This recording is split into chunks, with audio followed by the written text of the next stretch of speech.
સુરતની નવી હોસ્પિટલમાંથી 28 દિવસના નવજાત બાળકના અપહરણ કરેલ આરોપીને ગણતરીના દિવસોમાં ઝારખંડ ખાતેથી ઝડપી પાડી બાળકને સહી સલામતે તેમના પરિવાર સાથે સુખદ મિલન કરાવ્યું હતું અને સુરતની નવી સિવિલ હોસ્પિટલમાંથી 28 દિવસનું નવજાત બાળકનું અપહરણ થયાના મામલામાં ખટોદરા પોલીસે અપહરણ થયેલા બાળકને શોધી કાઢ્યું હતું। ત્યારે ઝારખંડ રાજ્યમાં જઈને અપહરણ કરનાર આરોપીને ઝડપી બાળકનો કબજો લીધો હતો અને પોલીસે આરોપીની ધરપકડ કરી કાર્યવાહી હાથ ધરી હતી।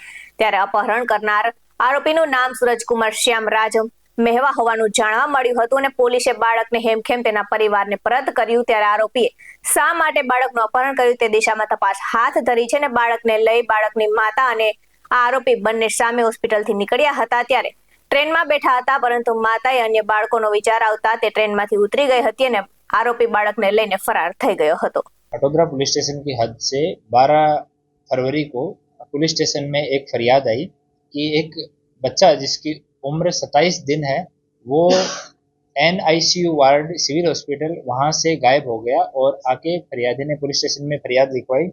फरियादी का नाम विजेंद्र सिंह शिव रतन सिंह मौर्य है। ये आरा भोजपुर बिहार का रहने वाला है। यहाँ पे अपनी पत्नी के साथ रहता है और लारी पे सब्जी बेचने का काम करता है।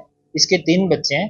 सबसे छोटा जो बच्चा है वो 27 दिन की बच्ची है। उसको पीठ में कोई एक गांठ जैसा हो गया, वो दिखाने के लिए हॉस्पिटल में एडमिट करवाया था।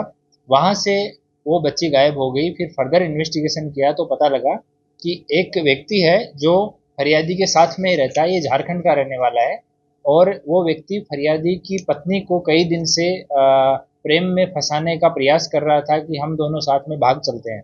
तो जब ये बच्चा वहाँ पे एडमिट था तो आरोपी उसकी देखभाल के लिए BS9 ટીવી ન્યૂઝ સાથે પરેશ રાઠોડ, સુરત।